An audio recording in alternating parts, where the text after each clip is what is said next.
Salut, sunt Alex și astăzi mă joc The Plan. Planul. A apărut de curând pe Steam și, nu știu, arată interesant. E ceva o poveste cu această muzică că nu știu, explorează ideea că viața ei este nesemnificativă sau ceva de genul. Nu prea știu care e faza cu jocul, dar arată fain. Star. Ah! Ia, deci, click. Și dau click pe chestia. Bun, sau... uite, mă mișc cu săgețele. Pardon, lost. Bine, hai să ne așezăm. Ce dâră faină lași tu în spate. Și ce trebuie să fac? Bine, hai să mergem la stânga. Convins așa. Bine, sus. Sus. Mereu sus. Tot mai sus. Ia! Wow! Hopa! Ok, stânga. Nu mai stânga. Am sus. Mereu sus. Merge. E o idee bună.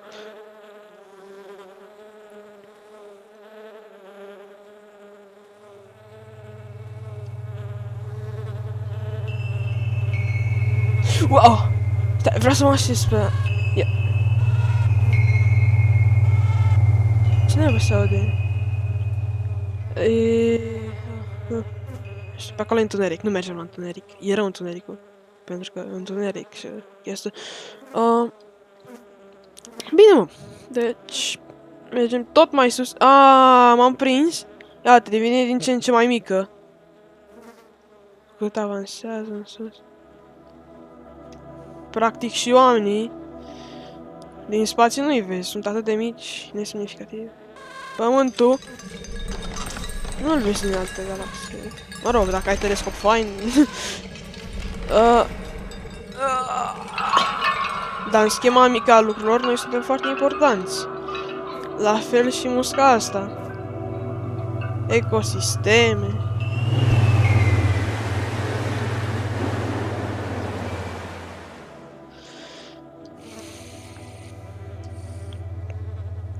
Viața își urmează cursul. Musca e mâncată. De o șopârlă e mâncată de un lup. Să zicem, nu știu.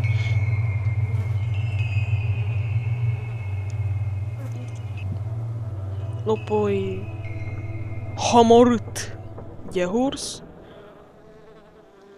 Și ursul pică de pe o stâncă, nu?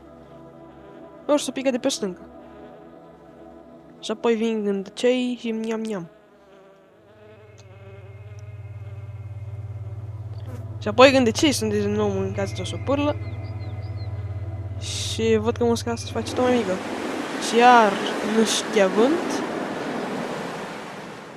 Ok, deci cred că vreau să o luăm spre stânga, dar văd că e întuneric și întunericul e rău, normal.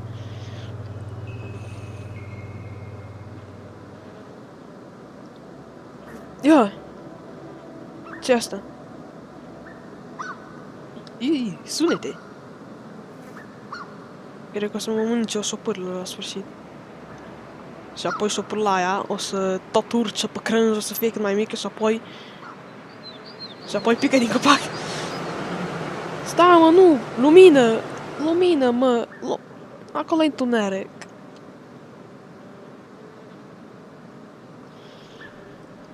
Așa. Mamă, ce cântec frumos. Ia.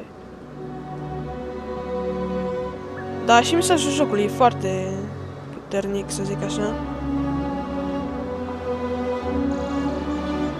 Wow, ce mișto e muzica. Nu, nu.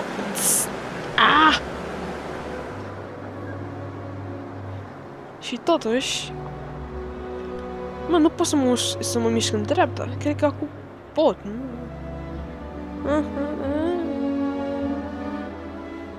Asta e tot jocul sau trebuie să se întâmple ceva? Nu știu, eu o să continui să merg în sus. tot mai sus.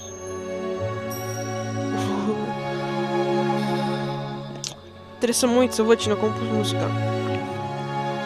Wow! Stele!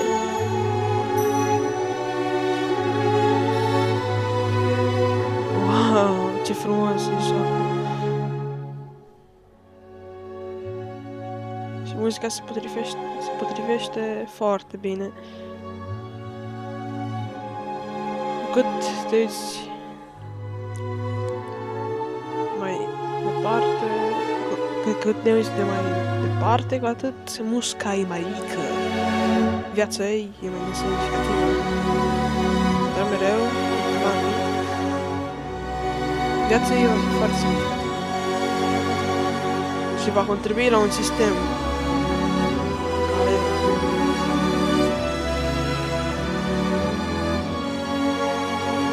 este în armonie și are nevoie și de muzică, și de șoferă, și de lupi, și de urs. Cel mai mic în dac și cel mai mic în clan.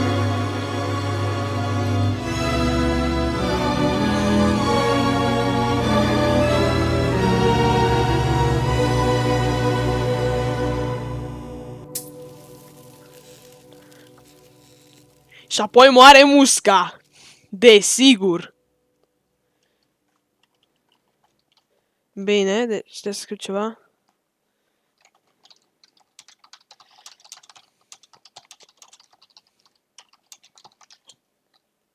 Mă leși? Adică nu pot să scriu. Dar lasă-mă să scriu cât vreau.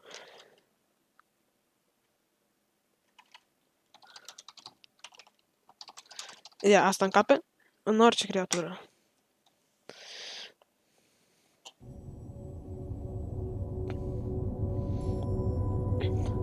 Mersi că m-ați însoțit în această aventură.